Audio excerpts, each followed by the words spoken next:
What's up? I'm sitting out here waiting on our Master Gardener class to start. I'm an hour early. I messed up the time. Anyway, so we're sitting out here chilling in my AC in my truck. I was just kind of thinking of all my stuff for today. I've got a lot of repairs going on right now. It's a crazy amount of repairs. I just got 3 tires on this truck. On my brother's truck, in my brother's truck, it's my truck. It's a work truck, right? So I do the repairs on it. So he shredded a belt. They were saying, well, our AC's out. Well, I wonder why your AC goes out. So what happened was, popped the hood this morning. One of the guys checking the oil. They shredded a belt. So it wound up being 2 belts. So they got those from the store. And as well, we found out why the belt shredded. We had tensioner pulley go out. So I go to hop in Kira's car to go to the store to get one of those, and her car doesn't start. So now we think all the starter's out in that, or something's going on with it. I don't know what it is, but they're thinking starter. So I've got 2 loaner trucks. Thanks, Ross, by the way. We got some help though for work, so that's good. I've had like a lot of bad shit today, and it's just one of those days, but it's like we're getting through everything. So anyway, I got his truck fixed. I still got to do some brakes and other things on it, but those can come another day. Anyway, so then I got 3 tires on my truck. Found out I need ball joints. It's just annoying.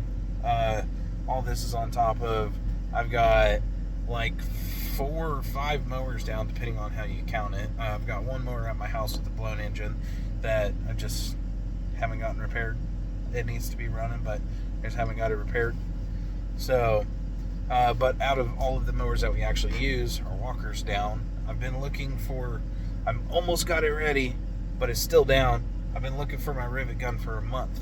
So while I was at O'Reilly's, I bought a rivet gun. I've steadily been looking for a rivet gun for a month. Bring the rivet gun to the shop. I set it on my walker. Walk over to my toolbox. Open up my toolbox. And there's my rivet gun. Son of a bitch. So, anyway, I'm going to go return that rivet gun tomorrow. I knew that would happen. I've been looking for it for a month. I've been hesitant to buy one.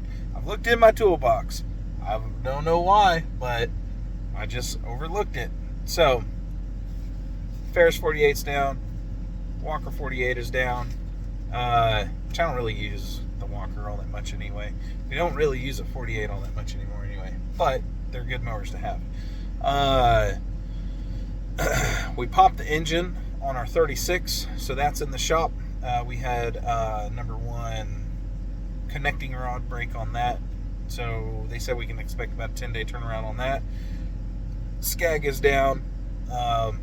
It's getting wiring harnesses. Oh yeah, that Ferris on 36. That's going to cost, I don't know, $2,800 for the engine plus their labor. So we're probably looking at almost $4,000, right? So Skag, we're looking at a pretty hefty bill with that. Trying to figure out, it's having all sorts of different issues to the extent that they're putting on a wiring harness, like a full wiring harness. We're trying to figure out, do we need a new engine? What's going on? So we found out that I had a month left of my warranty on the, not on the mower, but on the engine. So that's really good. Thank God. So whatever they do, that's free work, which is awesome and a really good blessing right now. Because yeah, I was thinking, man, I'm gonna go broke with all these repairs. 72 John Deere, that's been down and since the beginning of March. Do you guys want to see a bagworm? Oh yeah.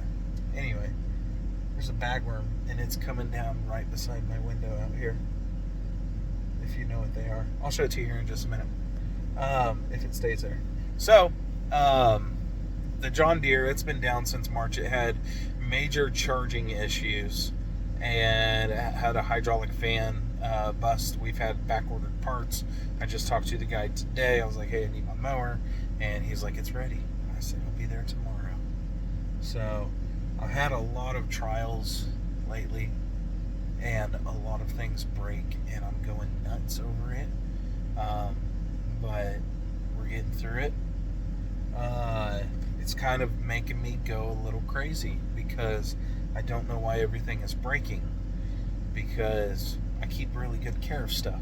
My guys are kind of hard on stuff, but I'm also kind of hard on any of my guys that are hard on stuff, and anytime something does get broke, I really try to get it fixed ASAP.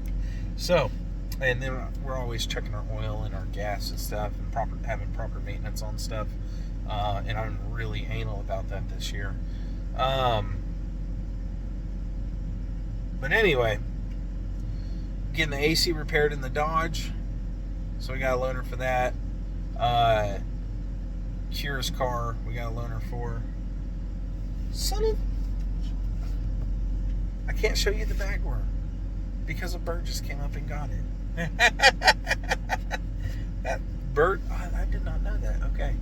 Anyway, so I took my test. We're 6 minutes in. A lot of you probably aren't listening to this now. I took my test the other day for 7D and for 3A. I just decided, I'm just gonna, I was studying for the 7D. I didn't study for the 3A, but once I opened up the book, I was like, oh, I know a lot of these. This is good, or I opened up the test. I was just thinking, I felt really confident with the 3A. I was like, I probably didn't pass that 7D. That's the one that I was really studying hard for. And I just took 3A on a whim, just thinking, hey, it's a course that I want to do. So that's our ornamentals, right? I go spray trees and shrubs. I can spray for bagworms, which is why I was going to show you this bagworm right outside my window, but it's not there anymore. And I'm just rambling. This is just rambling. There's no point to this story besides the fact that I passed my tests. So I passed both of them.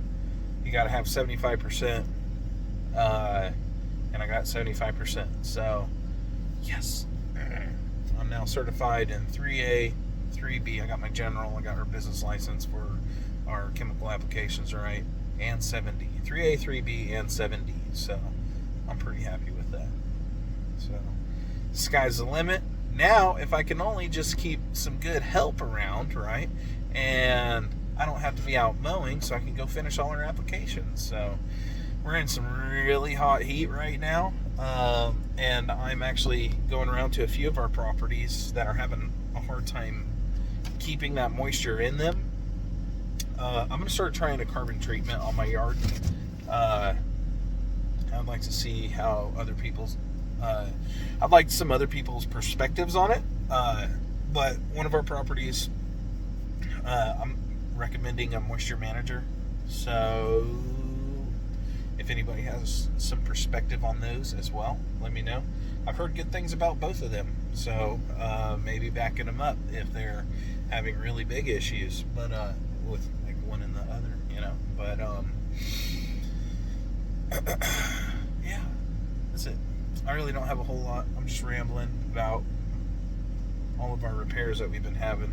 They're driving me nuts. I'm not gonna lie. I am tired of stuff breaking all the time. I did get a new blade sharpener for our mowers. We've been using the RBG 712, and that's cool. But honestly, their grinding discs are way overpriced. Excuse my language, but RBG 712. If you want a new grinding disc, it's $70, and that's a little much for a little piece of metal with some grit on it, right?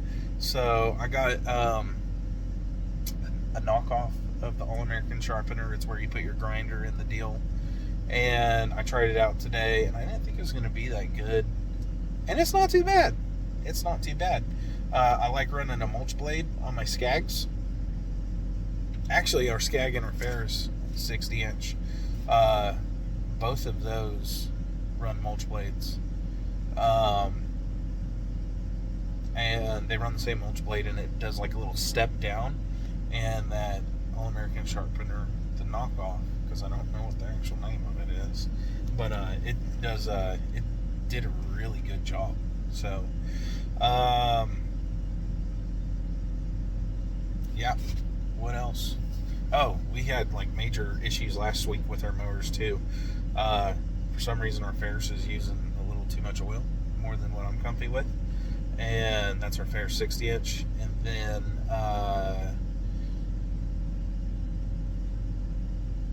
what else? Our John Deere 60-inch. And for some reason, I have no clue why, the PTO switch stopped working. Something is telling the PTO to not kick on all of a sudden. All right. I bought a new switch. I have no clue what's going on. So I jumped all the relays. I'm like, okay, well maybe it's this relay, and nothing. None of it worked. So I don't know what's telling the PTO to not kick on, but I just put a regular toggle switch on it so we can get through the summer. I'll put it in the shop in the winter or once we get other mowers back, but I can't have 5 mowers in the shop, it's getting nuts with repair bills, because I think all these shops are between 60 and like 110 an hour, and whoo, it's I'm gonna have some big bills coming up. But anyway, that's it. I'm at almost 12 minutes. Can you leave me a comment? Leave me a comment if you stayed this long. That's it. So I'll cut you off. I got 11 minutes and 45 seconds. So something like that. Anyway, I'm going to end this and I'm going to post it on YouTube. That's it. I'd like to get more YouTube subscribers. So I'm making more videos. I don't care about what, but maybe leave me some comments and tell me what you want me to do. I can do some tall grass, I can do some nice grass, I can do whatever, but I'll probably just do videos over what I'm doing that day, because I do a little bit of everything. So